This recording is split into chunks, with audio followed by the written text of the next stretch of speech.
meu nome é Franciele Blialva, eu sou assessora de investimentos e atuo há 11 anos no mercado financeiro. E a pauta de hoje é para falarmos sobre alguns truques para finalmente conseguir guardar dinheiro. Afinal, vai dizer que quando chega no final do mês tu acha que vai sobrar, paga a fatura disso, paga boleto daquilo e quando vê não sobrou nada de novo. E tu já está tentando economizar já faz algum tempo e o ciclo se repete, não é mesmo?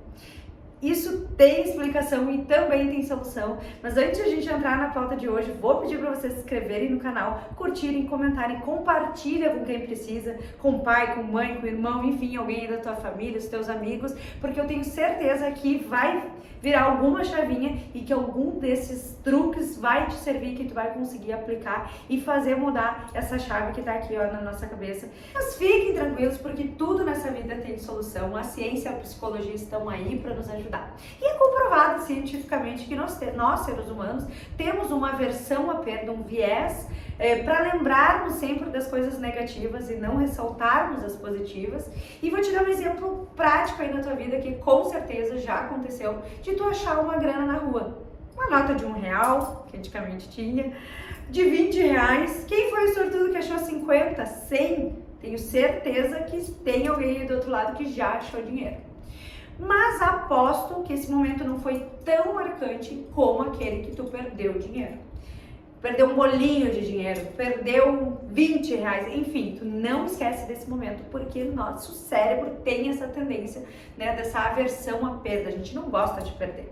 Ninguém faz uma aposta para perder, ninguém investe dinheiro, ninguém faz nada para perder, a gente só quer ganhar, não é mesmo?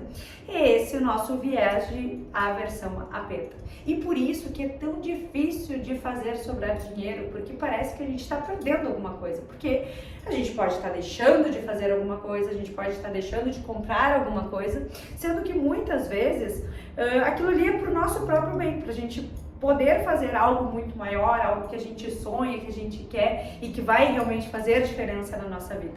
Só que no dia a dia a gente não consegue praticar isso porque parece que a gente está perdendo. Então a forma mais inteligente de a gente usar esse viés, essa aversão à perda, é literalmente confundir o nosso cérebro e usar isso a nosso favor. Ai, parece confuso, que jeito? É muito simples, criando uma planilha. Ai, mas Fran, essa é velha, tu vem aqui e me fala isso, por favor. Não, usando a planilha a teu favor, pensando nessa aversão à perda que a gente tem aqui dentro da cachola. Mas como isso? Vamos supor que tu gaste todos os meses, vou dar um exemplo prático, R$200 em lanches, em doces, porque tu é viciado em doce. Vou dar um exemplo aqui ilusório, mas que tu gasta ali aqueles R$200 dividido, né? Todos os dias tu vai ali e compra um tanto de doce. Quando tu gasta aqueles doces diariamente, né? R$2, R$5, R$10, enfim, tu não dá bola para aquilo ali, porque afinal não faz diferença nenhuma, né? Não vai mudar a tua vida aquele valor. Só que quando tu coloca isso numa planilha e tu coloca diariamente, mensalmente, tu vai conseguir ver a quantidade, né, do valor que tu tá gastando. Até aí tudo bem, nada de diferente, nada de anormal, né? Todo mundo pode fazer isso, tem aplicativos que fazem isso. Mas qual é a grande sacada? A partir do momento que tu coloca, né, e tu exemplifica, tu materializa aquilo ali, tu vai criar, né, um controle. Além de tu criar um controle, tu vai criar uma soma, porque aqueles R$10, R$20, R$30, R$40, enfim, vão chegar nos R$200. Enfim, eu usei um exemplo bem chulo, cada um sabe aonde aperta o seu calcanhar e no que mais gasta, mas é incrível, gente. Por mais que a gente saiba, eu gastei tanto, eu gasto tanto, quando a gente coloca isso numa planilha e faz principalmente essa comparação, a gente consegue fazer esse viés à perda trabalhar a nosso favor. Por que eu digo isso? Porque quando a gente pensa que aqueles 2.400 poderiam ter se tornado aquela viagem que eu muito queria fazer e não fiz, fica mais fácil de abrir mão daquele docinho diariamente. Isso não quer dizer, e eu sou muito contra isso, que tu vai cortar café, que tu vai cortar tudo, porque não é esse o objetivo. Mas se tu visualizar onde não faz tanta diferença para ti e que tu consiga ao menos reduzir para sobrar aquela grana e tu cumprir aí os teus objetivos, não somente de guardar dinheiro, mas de daqui a pouco fazer aquela viagem, aquele projeto antigo, né, enfim, tirar ele do papel. Então é essa a lógica da coisa que eu tenho certeza que vai ajudar o teu cérebro a entender e economizar um pouco mais. Nós somos seres racionais, não é mesmo? Mas nas finanças, na hora de consumir, comprar, nós somos seres irracionais. Mas tem muitas formas de nós nos atentarmos e fazermos o nosso cérebro trabalhar a nosso favor para os nossos objetivos. Dentre eles está a opção de comparar o passado, o presente e o futuro. É muito simples de exemplificar falando da questão da academia. Poxa vida, tu te olha no espelho e pensa, se eu tivesse começado a malhar, 5 anos atrás, como eu estaria hoje? Se eu estivesse fazendo dieta, como que eu estaria hoje? E com as finanças não é diferente. Uma forma de tu trazer isso para a tua realidade atual é pensar, se eu tivesse começado a investir R$100 todo mês há 5 anos atrás, quanto que eu teria hoje?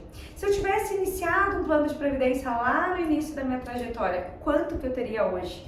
Se eu tivesse investido há 1 ano atrás, quanto que eu teria hoje? Então, tu trazer o passado para o presente e para o futuro faz com que tu enxergue as coisas de uma forma diferente. Por quê? Tu não vai conseguir fazer voltar o que passou, mas tu pode pensar diferente daqui para frente. Porque muitas vezes aqueles R$100 não teria feito diferença para ti lá atrás, mas que hoje tu teria um baita montante, fazendo juros compostos pensar a teu favor. Então, compare. Se eu tivesse começado há tanto tempo atrás, quanto que eu teria? E isso vai te motivar, vai te incentivar, vai trazer esse prazer para o dia atual, de abrir mão de algo hoje para ter mais ali na frente. Então compare, traga o passado para o presente e para o futuro, não para mudar o passado, porque isso não é possível, mas sim para mudar o futuro, para que tu consiga tomar decisões mais assertivas, para não errar novamente, tomar decisões mais assertivas e ali na frente não te arrepender também. Sabe aquela frase, para quem não sabe onde está indo, qualquer caminho serve? Serve muito para dar aquela chacoalhada no teu cérebro e fazer pensar nas tuas finanças de uma forma diferente e colocar metas no papel. Vai dizer, uma empresa, por exemplo, ela não vive sem metas. Se a gente não sabe qual o objetivo, aonde tem que chegar, a gente literalmente fica perdido. Por que as empresas têm metas estabelecidas? Para que os funcionários, as pessoas tenham um norte, para que saibam quais são os objetivos, para onde vão chegar. E na nossa vida financeira, com as nossas finanças, não é diferente. E daí fica muito raso, fica muito supérfluo, a gente pode gastar com muita facilidade se a gente não tem uma meta, um objetivo. E é muito simples falar e muitas pessoas, mas óbvio, eu tenho objetivo, eu quero comprar uma casa. Tá, mas que casa? Quando? Qual o valor?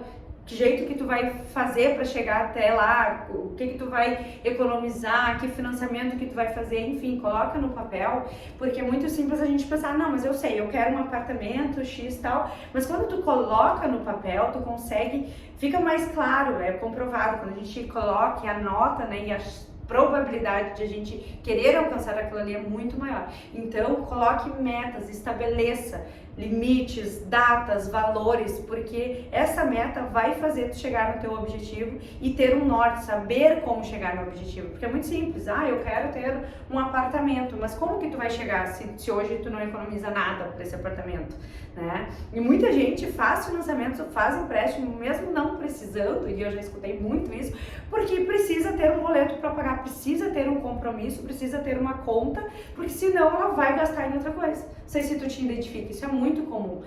Cria esse compromisso contigo, como se fosse um boleto, como se fosse um pagamento, que tu não pode gastar. Porque por que um boleto, um papel, devendo para alguém, tu dá um jeito e para ti mesmo, para um compromisso teu de guardar, enfim, de alcançar um objetivo, tu não consegue? É psicológico isso, né? Porque pro boleto tu vai dar um jeito, pra ti tu vai lá e dá um jeito de gastar. Por quê? Porque não tem algo claro, algo que materialize aquilo. Então, tu colocando no papel, tu vai conseguir materializar esse objetivo e vai separar aquele recurso lá pro teu apartamento, dando um exemplo. Mas para vocês entenderem. Então, coloque metas, coloque objetivos, prazos, datas e, por favor, gente, não se frustrem se vocês não conseguirem chegar. Mas eu tenho absoluta certeza que se vocês fizerem isso, vocês vão estar mais próximos do que nunca desse objetivo. Muito mais do que se não fizerem isso, não fizerem nada. Outra grande sacada é saber negociar. Gente, sou formada em Direito. Não é à toa, que os advogados são tão respeitados no mercado, de uma forma geral. E é justamente porque eles sabem negociar. Só que você pode fazer isso, pode aprender a negociar sem precisar fazer uma faculdade de Direito, que tenho certeza que vai te custar bem mais barato se tu aprender a fazer isso na vida, sem precisar ir de um curso de 5, 7 anos, muitas vezes. para saber negociar. Por que eu falo isso? Porque quando a gente consegue negociar, nós vamos obter êxito em praticamente tudo na vida, né? Porque tudo é negociação. Se a gente souber persuadir, se a gente souber negociar, a gente vai ter vantagens em absolutamente tudo. E daí esse é um assunto para outro vídeo sobre a questão de comunicação. Mas por que a negociação é tão importante? Porque ela mexe diretamente no nosso bolso.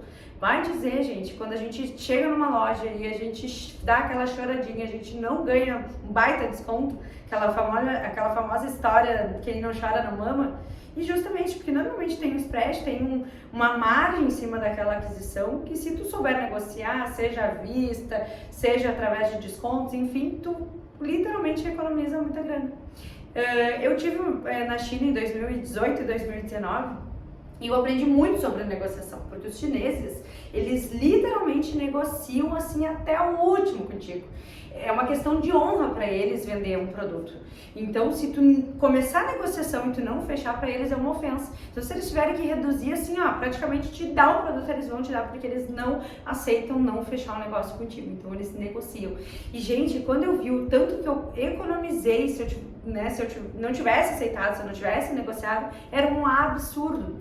Tem uma outra questão também, que eles fazem os melhores negócios, isso é uma tradição local, no período da manhã. Então, né, a minha amiga, enfim, que morava lá, descobriu que era melhor ir em outros períodos, porque de manhã eles iam tentar, né, obter os melhores negócios para valer os dias deles. Então, se a gente fosse lá de manhã, a gente não ia ter uma boa negociação, né, e consequentemente eles seriam mais privilegiados que a gente. Então, saber negociar é uma arte. Existem muitos livros, muitas formas hoje em dia, né?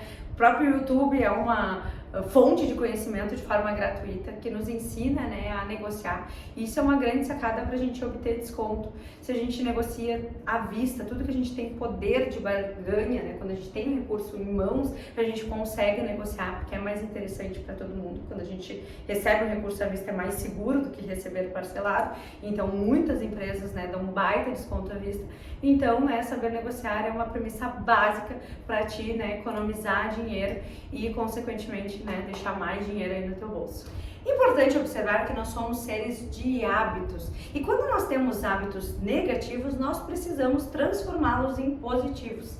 E se tu não consegue guardar dinheiro é porque tu tem um hábito negativo que não te deixa guardar dinheiro.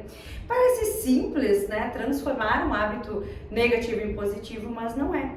É preciso entender como que funciona um hábito para conseguir fazer essa transição. Tem um livro que eu recomendo que vocês leiam, que é O Poder do Hábito, li recentemente, é maravilhoso, super recomendo, válido para qualquer pessoa. E neste livro, Charles, que é o autor, ele fala que todo e qualquer hábito ele é formado por um triângulo dividido em gatilho, percurso e recompensa. Todo hábito funciona dessa forma. Então, quando a gente tem o hábito, por exemplo, de comer um doce sempre depois do almoço, a gente tem aquele gatilho que é, almocei, preciso comer o doce. Aí nós temos o percurso, que é nós comemos o doce, e a recompensa por sentir aquele prazer de comer aquele doce. E todos os dias a gente acaba fazendo aquilo ali, porque se tornou um hábito. Então, né, o gatilho, o percurso e a recompensa falam justamente sobre isso. Então, de que forma que eu posso transformar esse hábito negativo de comer o doce depois do meio-dia?